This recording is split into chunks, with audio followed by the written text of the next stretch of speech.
Nous sommes de retour sur le plateau de ce midi. J'espère que vous passez un très bon moment en notre compagnie. Après ce sujet émouvant sur l'hermaphrodisme, eh bien, nous allons aborder une autre chronique, la première de cette émission avec Boris Odilo. Dans Haïti, aujourd'hui, on parle de Africa Code, des Ivoiriennes qui décrochent le premier prix. Bonne nouvelle, j'ai envie de dire. C'est parti. Voilà, comme le disait Caroline, très bonne nouvelle pour la Côte d'Ivoire. Des Ivoiriens ont décroché le premier prix lors du hackathon régional pour la technologie et le développement, organisé à la fois par Microsoft et le PNUD, qui est le programme des Nations Unies pour le développement. Et ce hackathon a eu lieu en Égypte, à Sharm el-Sheikh. Non, mais quand même, je parle arabe.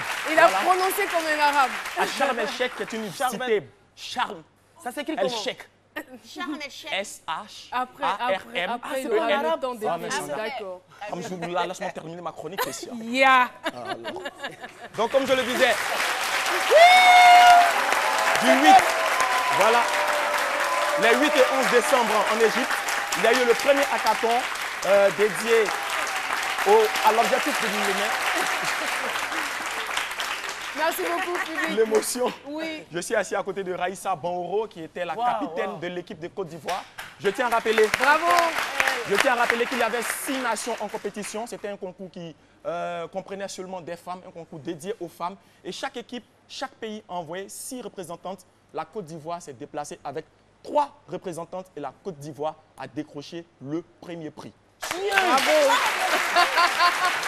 Bravo. Et voilà, ça s'explique parce que Raïssa m'a dit que, je ne sais pas, mais j'ai l'impression que votre plateau porte chance. Elle est passée sur ce plateau et si vous vous en souvenez, il y a 2 semaines, elle a développé, avec elle on a parlé du thème, c'est donc la demoiselle qui a créé une application pour lutter contre l'analphabétisme. On l'a encouragée, on l'a galvanisée, elle est partie et elle nous ramène la médaille. Félicitations en tout cas, bravo. Et à toute l'équipe aussi. Ça marche. Ça marche. Okay. Mais pourquoi vous ne répondez pas aux textos? On vous envoie des textos de temps en temps, vous ne répondez pas. Ah bon? Je ne reçois pas les textos. Non, Philo, vous le savez, il aime bien draguer les demoiselles qui passent sur notre plateau. Mais vous savez, les femmes qui sont dans le domaine de l'informatique... Les gens vont prendre ça au sérieux. Les dames qui sont dans le domaine de l'informatique, elles sont plutôt focus sur leur objectif. Alors, Aïssa, vous êtes sur notre plateau. Vous allez nous dire comment ça s'est passé en Égypte parce que décrocher le premier prix alors que vous n'étiez que 3 et se focaliser sur l'ODT 4 alors qu'il y avait 17 objectifs du développement durable. Qu'est-ce qui a focalisé votre étude? Je tenais à remercier tout le monde. En fait, lorsque nous sommes arrivés là-bas, on s'est rendu compte que tout le programme était en anglais. Et on ne comprenait pas la langue, c'était un peu compliqué.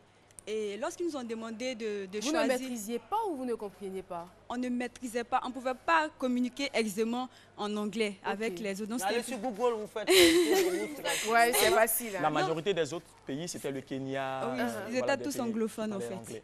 Et tout le programme était en anglais. Et lorsqu'ils nous ont demandé de choisir parmi les 17 objectifs de développement durable, on a dit, ah tiens, il faut qu'on essaie de vraiment essayer de trouver une solution sur l'éducation. Parce que l'éducation, c'est un problème dans tous les pays, en fait.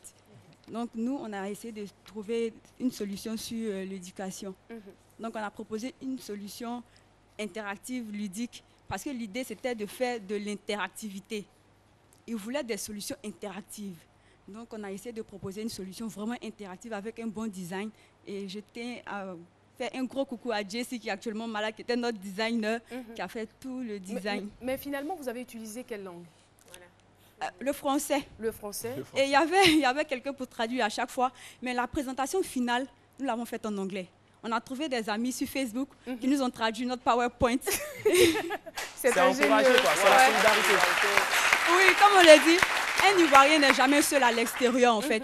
Et ça a marché. On a trouvé des amis qui nous ont traduit notre PowerPoint.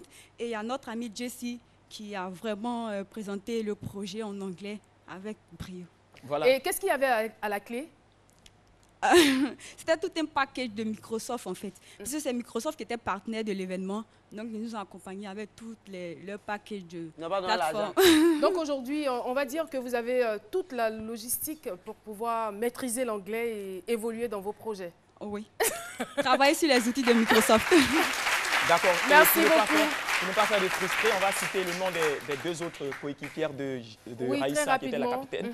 Il y a Jessie Esther Sakura, à qui nous faisons un gros coucou, et Aïssata Dieng, qui ne se sent pas trop bien. Voilà, c'était... Voilà, Jessie et Aïssata ne se sentent pas bien, raison pour laquelle Raissa, en tant que capitaine, est venue seule. Et c'est encouragé, c'est une manière comme ça de dire aux femmes que l'informatique n'est pas réservée aux hommes. On vous attend et rejoignez les rangs du développement du numérique et ensemble, on va développer le pays. Merci. Merci beaucoup, Boris Odilon. Et merci à Raissa qui a eu l'amabilité de passer sur notre plateau. Et toujours dans le domaine des TIC, nous allons saluer un collège qui a remporté le prix champion des TIC de l'Africa Web Festival 2016. C'est le collège privé Pierre-Charles III d'Abobo.